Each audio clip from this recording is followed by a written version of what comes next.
Harvard's new leader, how the university's next president is setting a first for diversity. Plus, joy all around. We talked to a writer and activist who joined President Biden for the Respect for Marriage Act signing. And a health update. Jane Fonda is sharing news regarding her cancer fight.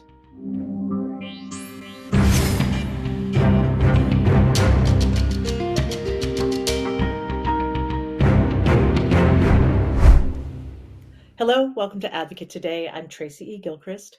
We begin in Cambridge, Massachusetts at Harvard, where the university has appointed its first Black president. Claudine Gay will serve as Harvard's 30th president.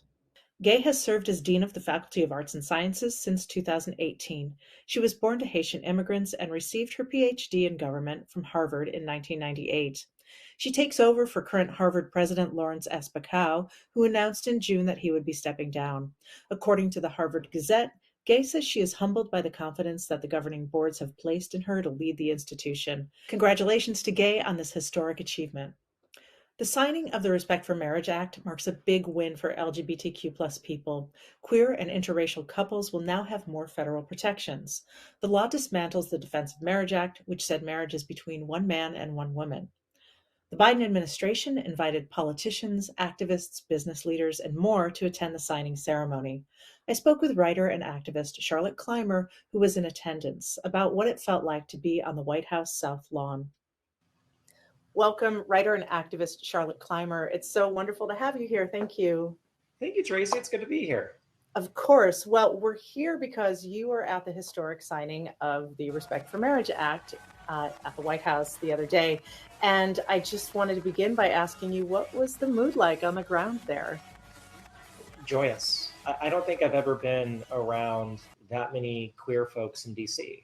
DC has more LGBTQ people per capita than almost any other metropolitan area in the United States. And yet, well, I have to ask, how did you celebrate after?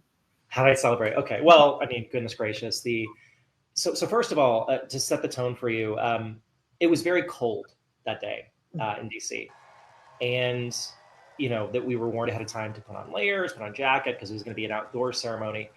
And we got there, and even though it was cold, I don't think anybody really felt cold. We were all huddled together, thousands of us just kind of packed in listening to this speech. And there was this warmth that, generated from the crowd. The White House was lit up in rainbow. The colonnade was lit up in rainbow colors. And there was just so much celebration afterward, photographs and, crying and, hugs galore. And then, a lot of us went to the after parties. I went to HRC, which, is, one of my home, where I worked for years. And when I worked at HRC during those years, we didn't have these big victories.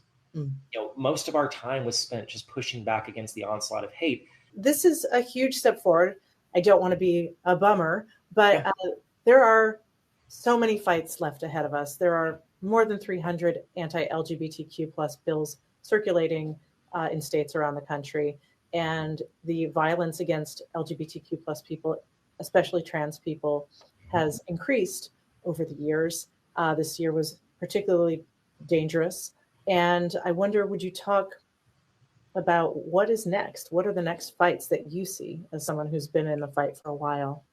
I'm so glad you brought that up, Tracy. When same-sex marriage was legalized by the Supreme Court, I think there was this fear among activists that a sense of complacency would settle in with the broader American public, because I think a lot of Americans saw marriage equality and thought, oh, the fight's over. We don't have to worry about LGBTQ rights anymore.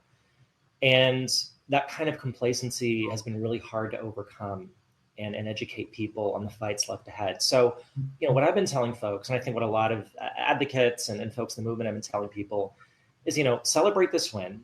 It's big. Millions of families will have protections that they otherwise would not have had. But last year was the deadliest year on record for trans people. At least 57 trans non-binary people were murdered in the United States, most of them Black women.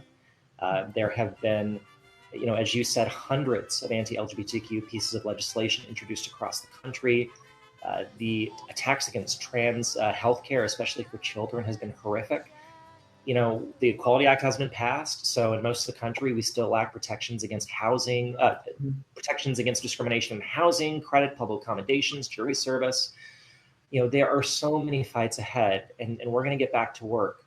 But there's nothing wrong with celebrating a huge win. And this was a huge win.